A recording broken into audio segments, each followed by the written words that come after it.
महाराज के पास भी सर्वप्रथम गुरुदेव ने अपने आप को संत के रूप में प्रकाशित किया। सन 1974 में देखा कि ये एक संत हैं। 6-7 महीने के उपरांत मन में विचार आया कि इन्हें सद्गुरु क्यों न बना लिया जाए। इससे सिद्ध होता है कि गुरुदेव ने अपने आप को महाराज के सामने सद्गुरु के रूप में प्रकाशित कर दिया और उसका शिष्यत्व स्वीकार कर लिया। इसके बाद संत एवं सद्गुरु ये 2 योग प्रकट हुए और लगभग 12 वर्ष बाद गुरुदेव ने अपने आप को महाराज के सामने ब्रह्म के रूप में प्रकट किया। उसके उपरांत तो क्या, स ब्रह्म योग युक्तात्मा सुखम क्षय मनुष्यते। ब्रह्म स्पर्श दुखदाई ही है। इसको स्पष्ट करते हुए प्रभु कहते हैं, हे कौन्ते, विषय तथा विषय के संयोग ये दोनों ही दुख रूप ही हैं तथा आदि अंत वाले हैं। एकमात्र विषय पुरुषों को ही सुख रूप भासते हैं, इसलिए विवेकी पुरुष उनमें रमण नहीं करते। इतना ही नहीं, शरीर नाश होने के पूर्व ही कोई काम और क्रोध से उत्पन्न होने वाले वेग को सहन करने की सामर्थ्य रखता है। वही पुरुष योगी है और वही सुखी है। मानो भगवान कह रहे हैं कि सारे के सारे लोग अपने को ज्ञानी कहते हैं, अपने को कोई भी मूर्ख नहीं कहता। ऐसा क्यों? हाँ, इसलिए कि कोई जान न पाए कि मैं मूर्ख हूं तो वह जीवित ही नहीं रह पाएगा, या तो मर जाएगा या तो पागल हो जाएगा। इतना ही नहीं, भगवान की माया नगरी में एक अद्भुत पहेली है कि मूर्ख अपने सामने सभी को मूर्ख समझता है और पागल अपने सामने सभी को पागल समझता है, जबकि वह मूर्ख वास्तव में मूर्ख होता है और पागल पागल होता है। यदि मूर्ख या पागल को यह बोध हो जाए कि सच में हम मूर्ख या पागल हैं, तब तो उनकी दिशा बदल ही जाएगी। जैसे महाराज को बचपन अवस्था में एक दिन रामायण पढ़ते हुए यह प्रसंग आया कि प्रातः काल उठी के रघुनाथा, मातु पिता गुरु नावहि माथा। महाराज ने इस चौपाई के माध्यम से अपनी मूर्खता को जान लिया और सोचा, अरे प्रभु श्री राम नित्य प्रति नींद से उठकर माता पिता एवं बड़े बूढ़ों तथा गुरुजनों को प्रणाम करते हैं और मैं तो ऐसा करता नहीं। अतः या तो मैं राम का भी राम हूं या महामूर्ख और महापागल हूं। बस उसी दिन से महाराज ने श्री राम प्रभु के व्यवहार के अनुसार चलना प्रारंभ कर दिया। मूर्खता अपने आप से सिद्ध हो जाए तो बुद्धता आनी प्रारंभ हो जाती है। कोई भी व्यक्ति भीतर बाहर से कुरूप नहीं रहना चाहता, लेकिन तो भी वह कुरूप है तो वह उसकी विवशता है। जीव से प्राप्त हुई संपत्ति दुख की ही हेतु है, अर्थात परिणाम में दुख ही देने वाली होती है, अशांति ही देने वाली होती है, नरक ही देने वाली होती है। अरे नहीं नहीं, आप अपने को बुद्धिमान कहते हैं और सामान्य धन, मान सम्मान एवं स्वजनों में लाभ मान रहे हैं, सुख शांति अनुभूति कर रहे हैं। यह बुद्धिमानी तो है नहीं। आप ऐसा करने से भले ही अपने को बुद्धिमान माने, लेकिन भगवान तो आपको मूर्ख ही मानते हैं। एक बेटे ने अपने पिता से पूछा, आप ब्रह्म को जानते हैं? पिता ने कहा, मैं तो ब्रह्म को नहीं जानता। पुत्र ने हंसते हुए कहा कि जो ब्रह्म को नहीं जानता वह कहता है कि मैं ब्रह्म को जानने की आज्ञा नहीं दूंगा, वन प्रदेश में जाने की आज्ञा नहीं दूंगा। पुत्र ने कहा, कैसी आज्ञा आपसे? मैं तो हिमालय से माँ की आज्ञा लेने आया था, जिसे उसने दे दिया। यदि उसका स्वभाव भी आपकी तरह ही होता, वह भी ब्रह्म की तरफ से उदासीन रहती, तो उससे भी आज्ञा मांगने नहीं आता। जो ब्रह्म को नहीं जानता वह मरा हुआ माना जाता है और मरे हुए से आज्ञा नहीं ली जाती। भक्त जीता है, मुमुक्षु जीता है, धर्मात्मा जीता है। वह एक होता है जो ब्रह्म को जानता है, अतः वह जीता है। दूसरा वह जो ब्रह्म को जानने की चेष्टा करता है, वह भी जीता है। और जो न ब्रह्म को जानता है न ब्रह्म के लिए जीता है, बल्कि ब्रह्म के लिए जीने में व्यवधान डालता है, ऐसा पुरुष मरा हुआ ही माना जाता है। इस न्याय से मेरे सामने पिता खड़ा नहीं है, बल्कि एक मरा हुआ व्यक्ति खड़ा है, जो कह रहा है कि आज्ञा नहीं दूंगा, और वैसे ही आज्ञा मुझे चाहिए नहीं। माता पिता भाई बांधव अपने को ज्ञानी समझते हैं, अतः वे मूर्ख हैं, आने जाने वाले हैं। साधक एवं भक्त इनके भुलावे में न आवे, क्योंकि ये ही विषय स्पर्श एवं विषय दोनों हैं। ऐसा इनके स्वभाव को देखकर ही तो जो फूल से कोमल हृदय वाला है, वह वज्र से भी कठोर हृदय वाला बनकर इनके हृदय में बैठा हुआ है। ब्रह्म की यदि ब्रह्म के रूप में उपासना नहीं की जाती तो अन्यथा दोष हो जाता है, अतः अलग अलग हो जाना पड़ता है उनसे। द्वारका वासियों ने ब्रह्म भगवान कृष्ण को ब्रह्म के रूप में नहीं देखा, अतः ब्रह्म ने अलग कर दिया उनको। दुर्योधन भी उन्हें ब्रह्म के रूप में नहीं देख रहा है, इसलिए उसके पक्ष से खड़ा कर दिया उनको, नारायणी सेना को। जो ब्रह्म को ब्रह्म के रूप में नहीं देखता वह विपक्षी हो जाता है। ठीक इसी प्रकार यदि अपने स्वजन ब्रह्म को नहीं चाहते तो उनसे अलग हो जाना चाहिए। यदि ऐसा नहीं करते तो महानिर्दयी हैं आप। निर्दयी किसे कहते हैं? जिसने ब्रह्म को त्याग दिया है वही तो महानिर्दयी है। जो अपर ब्रह्म स्वजन को भी संपूर्णता से स्वीकार कर लिया है और पर ब्रह्म परमात्मा को अस्वीकार कर दिया है, वह महानिर्दयी है। अतः उस निर्दयी के पास पर ब्रह्म प्रकाशित नहीं हो सकता। वे निर्दयी स्वजन ही दुख के हेतु हैं। साधकों को इस पर विचार करना चाहिए। जिन्होंने घर बार छोड़कर संन्यास ले लिया है, घर का तात्पर्य होता है स्वजन अपर ब्रह्म। इस अपर ब्रह्म अर्थात प्रकृति का त्याग कर दिया है जिन्होंने, उन्हें बहुत सजग होना चाहिए, बहुत सजग होना चाहिए। जब तक कि अपर ब्रह्म मन बुद्धि चित्त से निकल नहीं जाता, क्योंकि जब तक वह नहीं निकलता तब तक पर ब्रह्म उसमें प्रतिष्ठित नहीं हो सकता। जैसे जब तक घड़े का जल नहीं निकल जाता तब तक उसमें दूध नहीं भरेगा। जो कुछ भी भरना होगा उसके विपरीत पदार्थ को निकालना होगा। एक समय में एक ही समा सकता है मन में, या तो ब्रह्म या तो जीव। दो को आप नहीं बिठा सकते, एक को बाहर करना होगा, एक को भीतर करना होगा। अपर ब्रह्म को बाहर एवं पर ब्रह्म को भीतर कर दें, यही जय है। यदि ऐसा नहीं करते तो पराजय है। न तेषु रमते बुद्ध, विषय ही विषय में रमन करते हैं। जैसे बालक खिलौनों से खेलते हैं, यह संपूर्ण दृश्य जगत भगवान का खिलौना है। इस खिलौने के बहुत अंगोपांग हैं। मूर्ख इसे विषय समझकर खेलते हैं, भक्त इससे भगवान समझकर खेलते हैं। परंतु ज्ञानी योगी और ज्ञान योगी इसे माया समझकर खेलते ही नहीं, बल्कि सदा सर्वदा के लिए इससे उदासीन हो जाते हैं। यद्यपि वे भी खेलते हैं त्याग से, लेकिन उनका खेलना दिखाई नहीं पड़ता।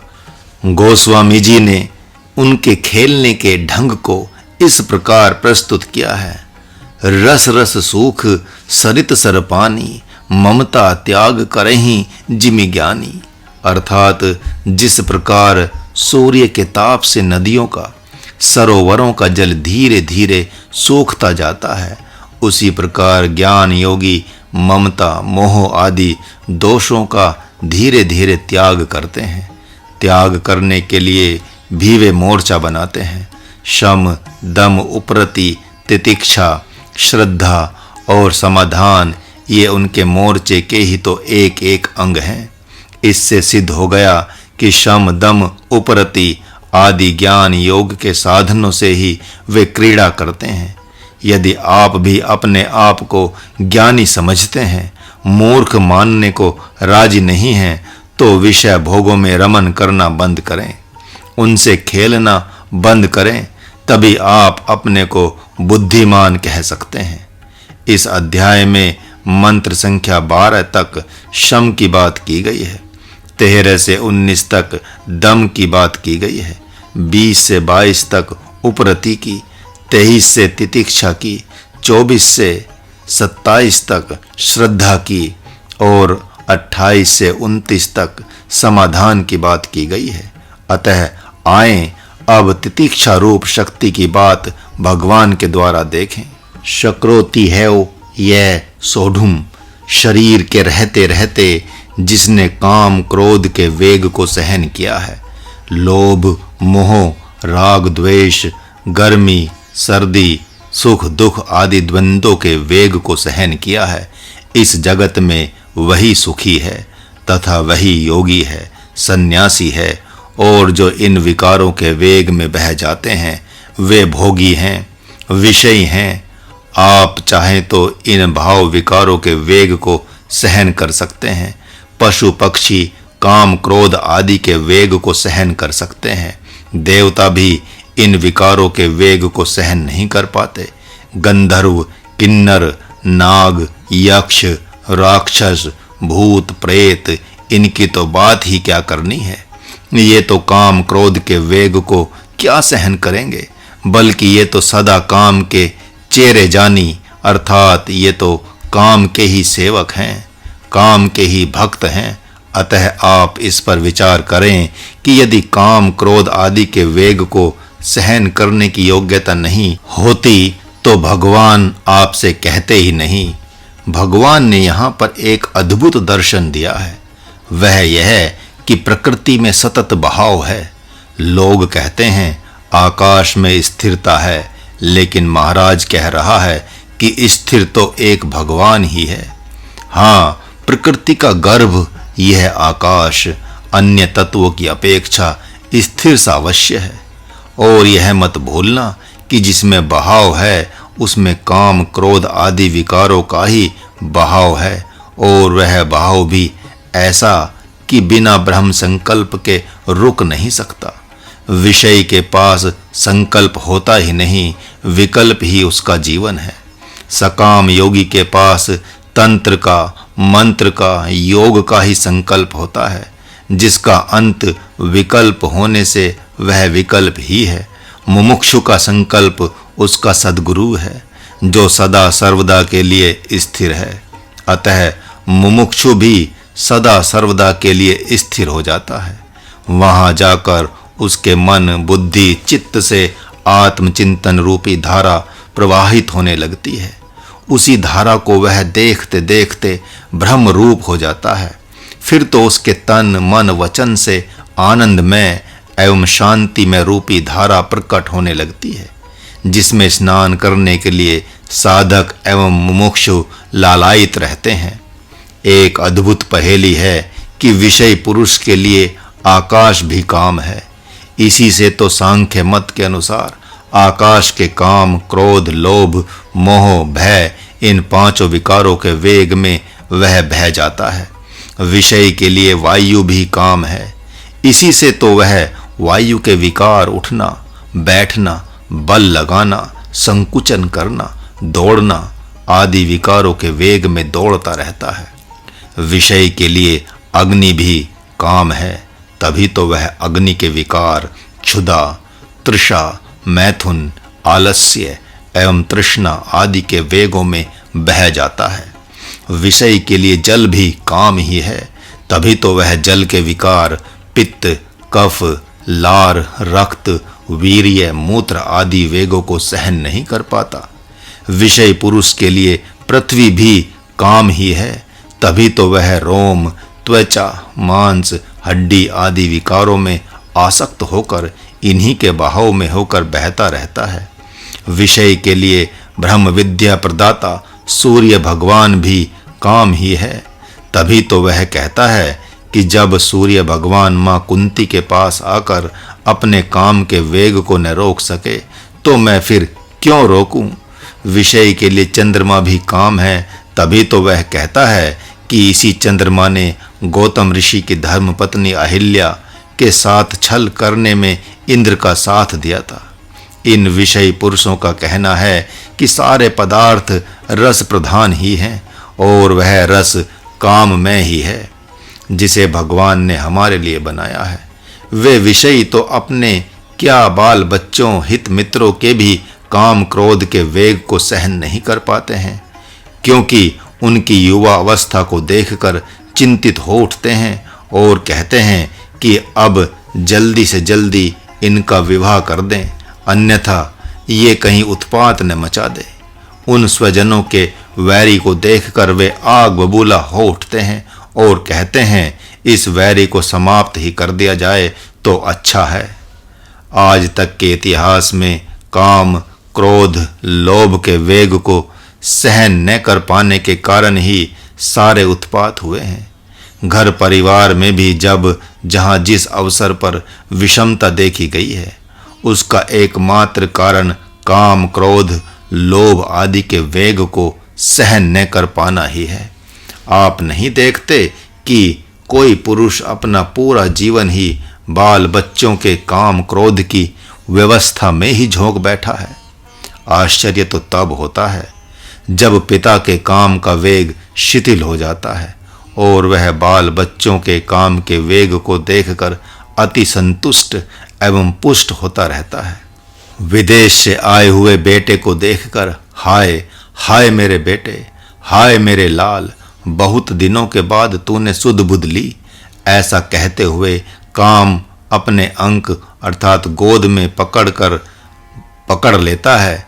जिसे आप माँ कहते हैं वह चूमती है, चाटती है और बार बार गले लगाती है तथा बेटा भी कहता है मेरी माँ मुझे बहुत प्यार करती है, वह मेरे लिए ही जीती है। अरे जिसने ब्रह्म को ही त्याग दिया है वह तो स्वयं चमारिन है, चमड़े की उपासना करती है, अतः वह तो चाम चमड़े की माँ है।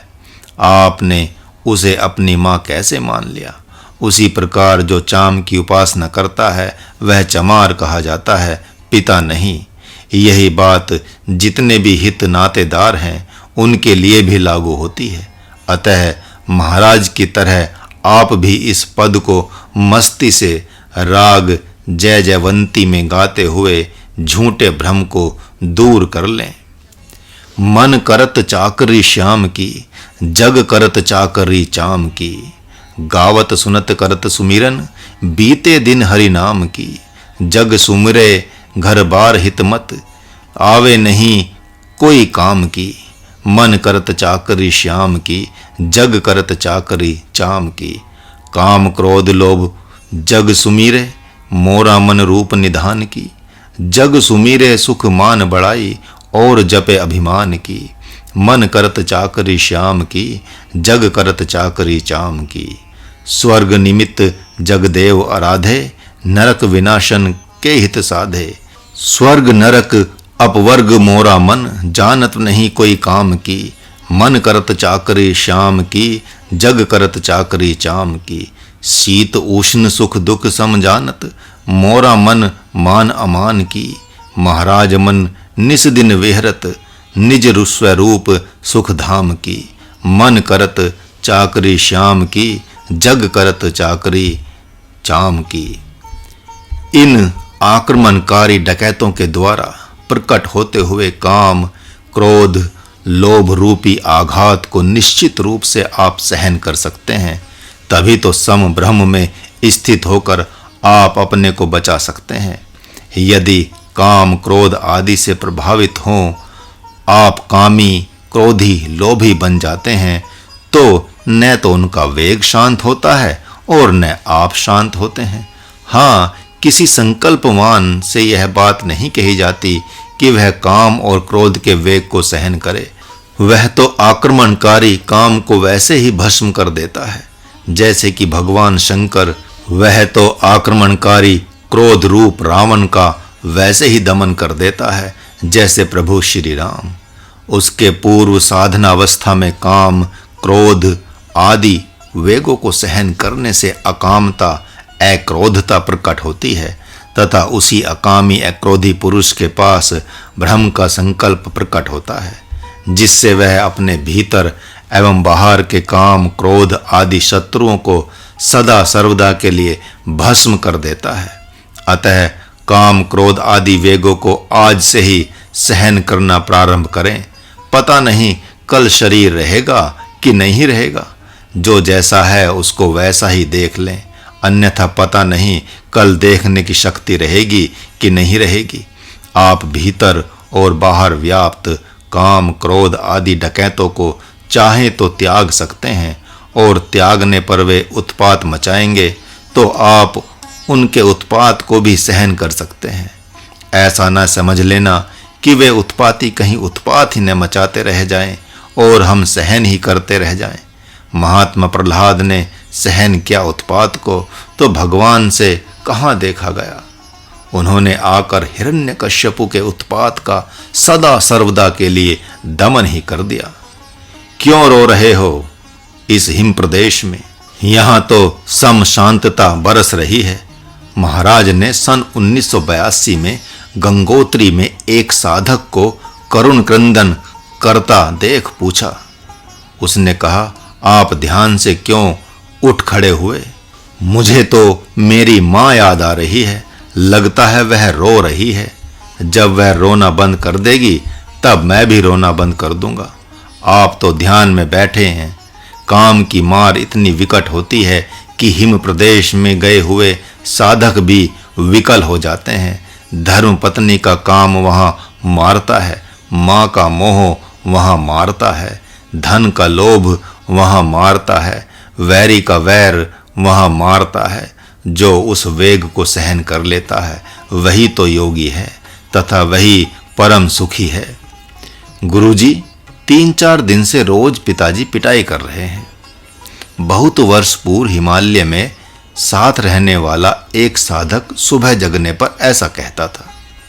महाराज कहता था कि चलो कोई बात नहीं, जागृत में तो उनके उत्पात को सहन किया ही है तुमने, अब सपने में सहन करो। जिस दिन पिटाई करते करते उनका बदला पूरा हो जाएगा, उस दिन से सपने में वे तुम्हें प्रणाम करते हुए दिखेंगे, क्षमा मांगते हुए दिखेंगे, वे तुम्हारे सामने रोते गिड़गिड़ाते हुए दिखेंगे। इस प्रकार जो काम, क्रोध आदि वेगों को चाहे सपने में या जागृत में सहन करता है वही ब्रह्मभूत होने के योग्य है, वही निर्दोष ब्रह्म होने के योग्य है, वही समशांत ब्रह्म में स्थित होने के योग्य है। यहाँ तक ब्रह्म विषय और ब्रह्म विषय जहाँ से स्फुरित होता है वहाँ तक अपर ब्रह्म की स्थिति का एवं उसके स्वरूप का भगवान नारायण ने वर्णन कर दिया है। अब उस सुखी एवं शांत आत्मा को फल क्या मिलता है उसके विषय में प्रभु ने प्रसन्न होकर महात्मा अर्जुन से कहा, जो पुरुष अंतरात्मा में ही सुख वाला है, अंतरात्मा में ही रमण करने वाला है तथा जो आत्मा में ही ज्ञान वाला है, वह ब्रह्मभूत हुआ पुरुष निर्वाण ब्रह्म को प्राप्त हो जाता है।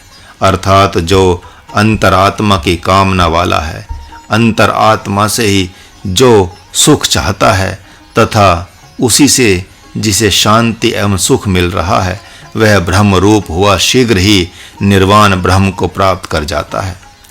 उससे कैसा सुख मिलेगा? शांति मिलेगी, क्योंकि वह तो निर्गुण निराकार ब्रह्म है, वह तो भीतर बाहर व्याप्त है, विषयता तो उसमें है ही नहीं। ऐसा प्रश्न खड़ा हो जाता है तो कहते हैं, नहीं, सृष्टि में जितने भी विषय प्राप्त हो रहे हैं उनमें जो सुख एवं शांति है वह ब्रह्म के सुख एवं शांति की ही एक किरण है जो फैली हुई है। उसकी कामना करने से ही उस अंतरात्मा में प्रीति हो जाएगी। जैसे स्त्री की कामना करने से स्त्री में प्रीति हो जाती है, पुत्र की कामना करते ही धर्म पत्नी और पुत्र में प्रीति हो जाती है। वैसे ही आत्मा की कामना करते ही आत्मा में प्रीति हो जाती है। जो ऐसी कामना वाला है, आत्मा में ही सुख मानने वाला है, उसी में प्रीति वाला है, तो वही परम ज्योति वाला ज्ञान स्वरूप है। स योगी ब्रह्म निर्वाणम, और वही परम योगी शांत ब्रह्म को प्राप्त होता है। जैसे ही कामना हुई ब्रह्म की, वैसे ही वह ब्रह्म योग से युक्त हो जाता है। इसका ऐसा अर्थ लेना चाहिए। जीव जगत में भी देखा जाता है कि जिस कामना से जिसका मन कामना में हो जाता है, वह उस विषय वस्तु को प्राप्त करने के लिए वैसा ही कर्म करता है। रोटी दाल की कामना वाला दिन भर श्रम करता ही है, चाहे उसे जितना भी श्रम करना पड़े। उसी प्रकार अंतरात्मा से ही अक्षय सुख और अक्षय शांति की कामना करने वाला काम, क्रोध आदि के वेग को सहज में ही सहन कर लेता है, जिसका परिणाम होता है कि वह कहीं अन्यत्र नहीं बल्कि अपनी आत्मा से ही सुख शांति एवं परम ज्ञान प्राप्ति कर निर्वाण ब्रह्म को प्राप्त कर लेता है। प्रभु ने बहुत जगहों पर आत्म सुख आत्म शांति अत्यंत दुख साध्य है, अत्यंत ही दुख साध्य है ऐसा कहा है। निर्गुण निराकार ब्रह्म की प्राप्ति अति ही कठिन है, अति ही कठिन है ऐसा कहा है। लेकिन जब प्रेम में भर जाते हैं तो सहज ही कहते हैं कि जो अपने आप में सुख एवं प्रीति वाला होकर स्थिर हो जाता है, तो वह शीघ्र अतिशीघ्र ब्रह्म रूप हो जाता है, अर्थात उसे निर्गुण निराकार रूप अति सुलभ है। काक भुषुंडी जी ने भी अति प्रसन्न होकर एवं प्रेम में भरकर महात्मा गरुड़ से कहा है, निर्गुण रूप सुलभ अति सगुन, जान नहीं कोई, सुगम अगम नाना चरित सुनी मुनि मन भ्रम होई। तथा स्वयं उन्होंने ही गरुड़ से प्रथम अवस्था में कहा है, ज्ञान पंथ कृपान के धारा, परत खगेश होई नहीं बारा। अर्थात निर्गुण ब्रह्म की तो आंख दिखाई ही नहीं पड़ती, उसका मुंह नाक कान एवं हाथ पांव दिखाई ही नहीं पड़ता, जबकि वह जगत सगुण ब्रह्म है, जिसकी आंख सूर्य है, मन चंद्रमा है, वायु प्राण है, अग्नि पेट है, समुद्र वस्ती नाभि के नीचे का भाग है, पृथ्वी पांव है, तथा मनुष्य एवं पशु पक्षी उसके विचार हैं इत्यादि। यह स्पष्ट दिखाई पड़ रहा है, लेकिन बताने पर किसी को समझ में बात आती नहीं। जो आपका शरीर सगुण ब्रह्म का विचार है, उसी को आपने अपना रूप मान लिया, तो भी सगुण एवं निर्गुण रूप दिखाई पड़े कैसे? लेकिन निर्गुण रूप सुलभ अति। सद्गुरु के वचनों में आपको श्रद्धा है, उसके वचनों में विश्वास है, तो जैसे ही वह कहता है कि तुम शरीर नहीं हो, तुम आत्मा हो, तुम तन दृष्टा मन दृष्टा बुद्धि दृष्टा एवं जगत दृष्टा हो, ऐसा सुनते ही आप स्वयं निर्गुण निराकार हो जाते हैं। महाराज के गुरुदेव ने भी कहा है, सगुण ब्रह्म सब जगत है, निर्गुण बसता माही। शिवानंद सच कह रहा, किंचित दूर नाही।